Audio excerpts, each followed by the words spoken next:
আপনি ইউরোপ যেতে যাচ্ছেন, সব কাগজপত্র জমা দিয়েছেন, কিন্তু ওয়ার্ক পারমিট আসার পরে দেখেন সেই ওয়ার্ক পারমিটটা ফেক। তো এই বিষয়টা নিয়ে আপনারা কি করতে পারেন বা কিভাবে যাচাই করার মাধ্যমে আপনারা বুঝতে পারবেন যে আপনাদের ওয়ার্ক পারমিট ফেক নাকি রিয়েল, আপনারা কিভাবে যাচাই করবেন তা নিয়ে আজকের ভিডিও। আশা করি আপনারা ভিডিও শেষ পর্যন্ত থাকবেন। আসসালামু আলাইকুম, সুলাইমান ইসেস থেকে আমি সুলাইমান আছি আপনাদের সাথে। আমার সকল প্রবাসী ভাইয়েরা ও যারা বাংলাদেশে আছেন তারা হয়তো বা অনেকেই দেখা যায় ইউরোপে যাওয়ার জন্য যত ডকুমেন্টস আছে সব ডকুমেন্টসগুলো আপনারা জমা দিয়েছেন এবং ওয়েট করছেন, টাকা পয়সাও অনেক খরচ করেছেন, কিন্তু আসলে ওয়ার্ক পারমিট বের হওয়ার পরে দেখা যায় যে আপনাদের ওয়ার্ক পারমিটটা ফেক। তো অনেক মানুষই এভাবে প্রতারিত হচ্ছে। তো আপনারা কিভাবে আপনাদের ওয়ার্ক পারমিটটা চেক দিবেন বা আপনারা ভেরিফাই করবেন যে আসলে এটা কি আসল ওয়ার্ক পারমিট নাকি নকল ওয়ার্ক পারমিট। যে দেশের আপনি ওয়ার্ক পারমিট পাবেন সেই দেশের ল্যাঙ্গুয়েজে লেখা থাকে আপনার পুরো ডিটেলসটা। তো দেখা যায় এগুলা আজকাল প্রিন্ট করে বা এডিট করে অনেক এজেন্সি এরকম প্রতারণার ফাঁদ করে লক্ষ লক্ষ টাকা হাতিয়ে নিচ্ছে।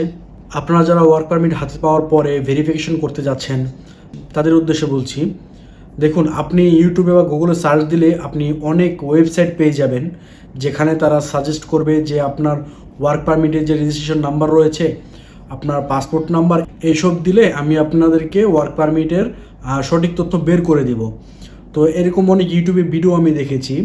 আসলে সত্যিটা কি, ওয়ার্ক পারমিট চেক করার জন্য আপনি যেই দেশে, ইউরোপের যে দেশের কথাই বলুন, রোমানিয়া, পোল্যান্ড বা অন্য অন্য বিভিন্ন দেশ রয়েছে, মাল্টা, তো তাদের যে গভর্নমেন্টের সাইট রয়েছে তাদের সাইটে বা তাদের থেকে কোনো নির্দিষ্ট কোনো ঘোষণা আসেনি যে আপনারা এইরকম কোনো ওয়েবসাইট থেকে আপনারা ওয়ার্ক পারমিট চেক করুন বা আপনারা চেক করলে পরে আপনাদের সঠিক ডিটেলসটা আপনারা পাবেন। এগুলা সবই হচ্ছে থার্ড পার্টি ওয়েবসাইট।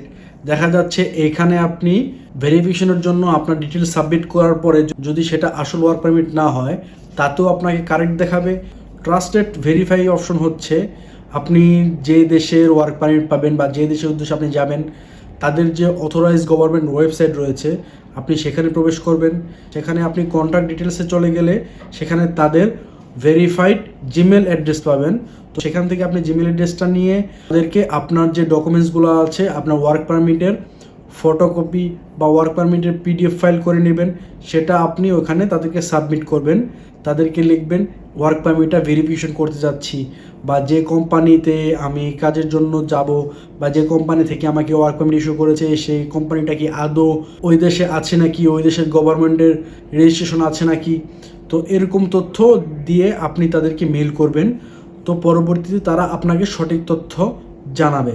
আসলে এই ব্যাপারগুলো কেউ শেয়ার করে না, কারণ আপনি যদি একটু আইডিয়া করেন বা আইডিয়া খাটিয়ে কোনো একটা কিছু করেন তাহলে আপনি কোনো সময়ই আপনি ভুল এজেন্সির ফাঁদে পা দিবেন না।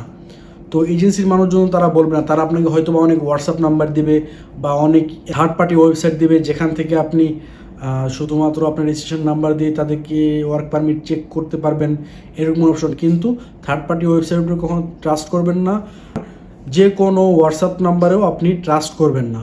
সবচেয়ে বেটার হয় আপনার ওয়ার্ক পারমিটের মধ্যে আপনার যে কোম্পানি থাকবে সেই কোম্পানির ডিটেলস, নাম, অ্যাড্রেস এগুলো লাগবে। দরকার পড়লে আপনি গুগলে সেই কোম্পানির নাম, অ্যাড্রেস সার্চ করবেন। সার্চ করার পরে তাদের সাথে আপনি সরাসরি কন্ট্যাক্ট করবেন, এটা ভেরিফাই করবেন, তারপরে আপনি কোনো একটা পদক্ষেপ নেবেন। আর যদি না আপনি মনে করেন যে আপনার রিলেটিভের মধ্যে কেউ ভিসা দিয়েছে বা খুবই বিশ্বাসী মানুষ, আপনার খুব কাছের মানুষ, তাহলে সেটা অন্য ব্যাপার, সেটা আপনার নিজের একান্ত ব্যাপার। এই ছিল আজকের ভিডিও। যদি এই ভিডিও ভালো লেগে থাকে তাহলে অবশ্যই চ্যানেলটা সাবস্ক্রাইব করে আমার সাথে থাকবেন নতুন নতুন ইউরোপ রিলেটেড ভিডিও পাওয়ার জন্য।